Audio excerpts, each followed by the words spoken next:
Hello world, you're now riding with the best. And a special shout out to all those younger people watching. This one's pretty much for you, because you've decided to pursue life on two wheels, and that will always get you a little round of applause from me, because it's a beautiful thing. But let me get this straight. What you're trying to do is purchasing or owning your first motorcycle ever with minimal driving experience, mind you, at least on your own without a guardian. And this could be your only mode of transportation. Man, that is ridiculous. It's such a teenager thing to do. And if I'm being honest, it probably crossed my mind when I was a teen, but I had a Mexican mom, so that was shot down real quick. Yes, I know, you're probably saying, but it's been done before. Yeah, it doesn't make it a good idea. Look, I don't know how long this video is gonna be, but just stick with me to the end so that you can make a well-informed decision. So wait to the end of the video to make your move. First, let's take care of the more obvious reasons as to why someone in your particular spot would consider buying a motorcycle. Right out the gate, they're cheaper.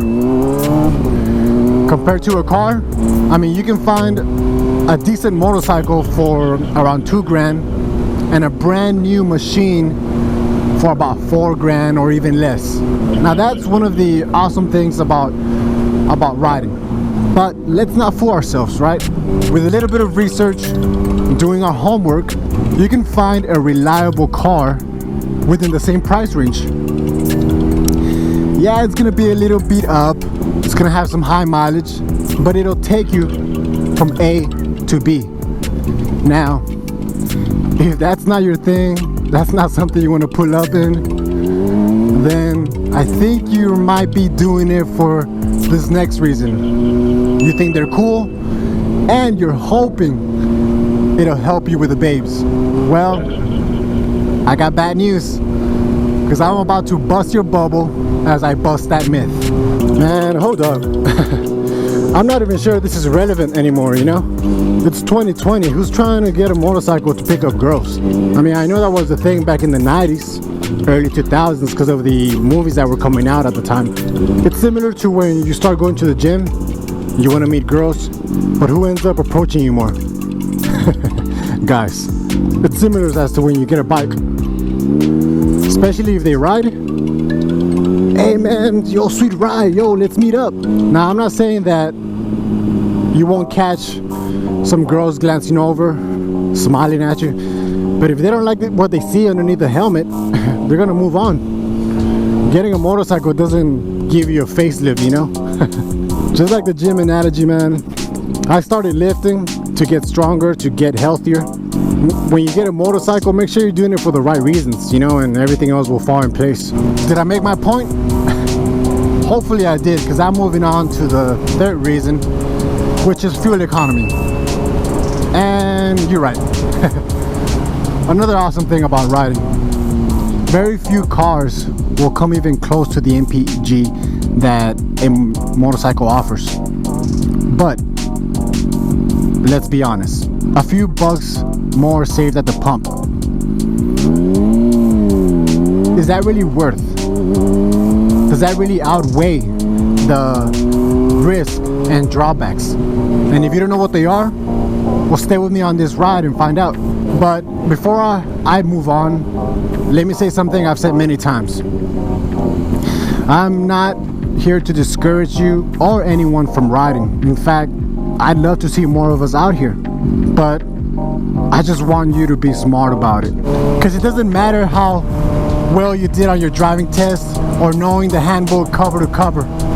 There are so many unknown rules and what I call like traffic patterns that no one can teach you except the streets themselves. Every motorist thinks and behaves differently. What one might think or believe is right might put you in harm's way. That's why it's no exaggeration when I say that you'll experience a close call on the daily. And as a rider, we get a even closer look at what's going on inside their little cage.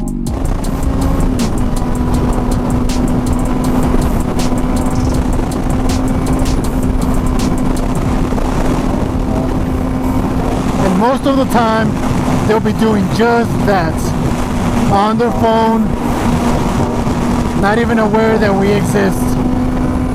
And that is exactly why you want to gain experience in the safety of a vehicle, man. To learn how to handle all the crazy situations drivers will put you in and the many distractions you're going to face out here. I don't know if you've heard this or if anyone has told you, but it's not if you go down, but when you go down. And when you want to be protected, look good, and be comfortable, gear can get freaking expensive. But I'm not one to tell you what to wear from your neck down. I just hope that head of yours is wrapped in a DOT approved helmet. So take care of that before you try to swing a leg over anything, all right? Another expense you're gonna have is the MSF course. That'll run you up about between $200 to $400. Now I know what you're thinking. I can just go straight to the DMV because my uncle or my brother taught me how to ride, or you've watched enough YouTube videos. Man, I can't imagine hopping on one of these machines without going through that training, man. It's vital. But that's only my opinion, and I hope that you take my advice. Next up, you got insurance. For a teenager, on average, that's about $500. It could be less, it could be more, depending on your driving record, your provider, the type of coverage. What I suggest you do is, once you know what you want to buy, go get a lot of quotes so that you know what you're getting into. Next up, and finally, we get to maintenance. If you're willing to do the basic stuff yourself, you can save some cash. You know, it can be cheaper than working on a car, but motorcycles require regular maintenance a lot more frequently, and boy, it can add up. And neglecting the smallest repair on your motorcycle is like skydiving without checking your chute. I'm just trying to say, man, is that it's an absolute truth. Cars are safer than motorcycles. No one should argue that. All right? I mean, we've been in our cars when the engine light is on, or we have a low tire pressure, or we're riding with a spare on, and we still make it to work, right? I've had tires blown off when I was on the highway, and I was just fine. But that's not the case on a motorcycle. I don't know if you've been in an accident, but when life finally slaps you on the face, man, you're gonna be glad that you have all those airbags and a steel frame surrounding you. This last point I'd like to make, unfortunately, comes from experience. I rode Scarlet for an entire year as my only mode of transportation. I didn't think twice in making that decision because I love riding. But I quickly realized how extremely impractical it is, how inconvenient and not as enjoyable. Because it's mentally and physically demanding, on the days where I was sick, I was exhausted from work, or just freaking sore from the gym, I'd be walking up to her and thinking, man, not today. I don't want to ride today. And it's even worse when you're caught in the rain. Yeah, it's doable with the right gear and the right tires, but that's just more money. Still scary and a whole different animal. And trust me, I still hated my life just a little. And because of that, people quit. They ended up hating it, or they go down and they never go back to it. And I don't want that for you. I don't need to know who you are. I still care about you guys. And I only wish you the best motorcycle journey ever. So hopefully, man, you guys take my advice. You stay away from this, get some experience in your car. And while you're at it, save some money. Then, get your motorcycle. They're not going anywhere. And when you do, welcome to the community. To the brotherhood.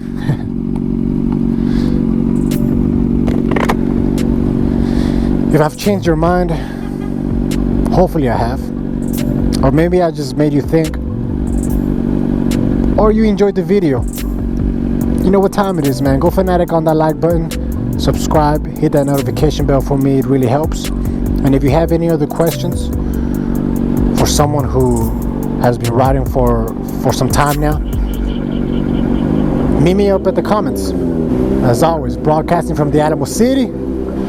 Ride and be free.